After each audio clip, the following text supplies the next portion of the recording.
Hello, everyone, and I'm going to discuss the book of Romans again. This is chapter 5, verse 6 through 8. You see, at the right time, when we were still powerless, Christ died for the ungodly.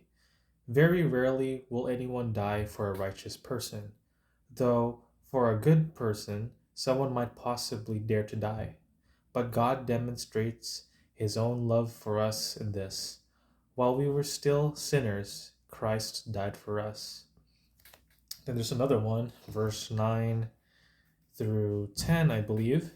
Since we have now been justified by his blood, how much more shall we be saved from God's wrath through him? For if while we were God's enemies, we were reconciled to him through the death of his Son, how much more, having been reconciled, shall we be saved through his life? So, yeah, it's Christ. It says people like how much people are willing to put their life down for each other, and especially life for a sinner, right? It's very hard to forgive a sinner. It's very hard to lay your life down for someone because, of course, we are after our own thoughts and after our own ideals. But Christ did it all for us, and since He did it all for us, why shouldn't we? And that's all. This is actually my main struggle right now, just like laying your life down, even for a family member, right? Because you hold on to whatever like hatred, anger, or anything that is involved with that. It's very hard to let it go. But all I could say is, and this is what Christ taught. Christ did the work first. He gave up his life first so we could be free from the chains of sin, so we are not slaves of sin any longer. And I believe that's what we all should learn when it comes to that. um, there's another one here, the verse 12 through 18. I will read it as well.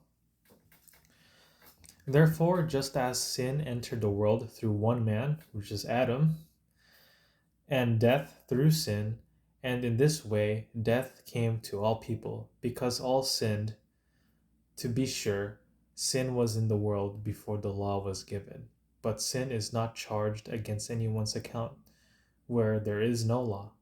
Nevertheless, death reigned from the time of Adam to the time of Moses, even over those who did not sin by breaking a command, as did Adam, who is a pattern of the one to come.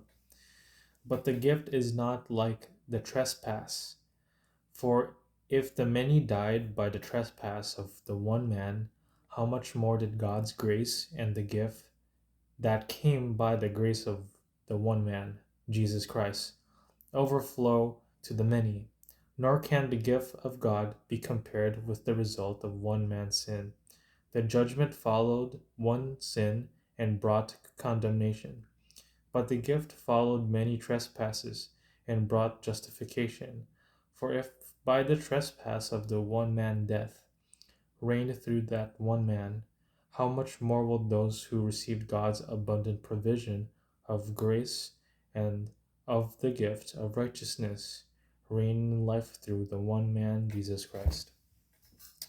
Consequently, just as one trespass resulted in condemnation for all people, so also one righteous act resulted in justification and life for all people. For just as though the disobedience of one man the many were made sinners, so also through the obedience of the one man the many will be righteous.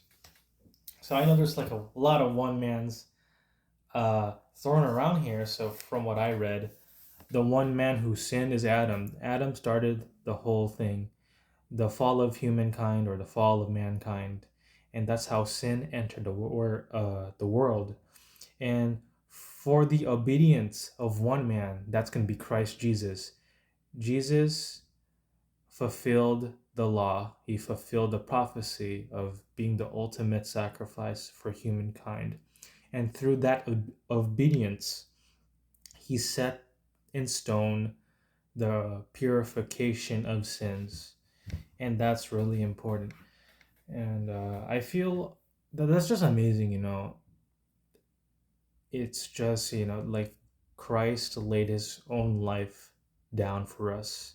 He cured the curse of humankind from the generations and generations and the thousands of years that humankind lived.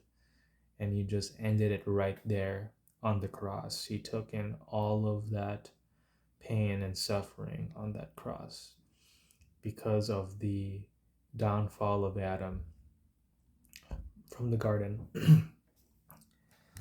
However, though, that's pretty much it.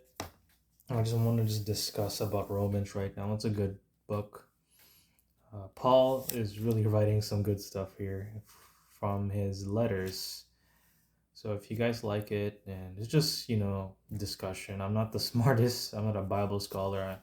I'm legit just wanting to talk about this. And if there's any corrections you guys want to make or things I should know, please leave it in the comments below. I would love to learn more about the Bible and my improvements when it comes to faith and acting out my faith. What do you guys recommend me, or what do you guys want to recommend me when it comes to this? So, thank you guys. God bless you. Stay safe and stay faithful.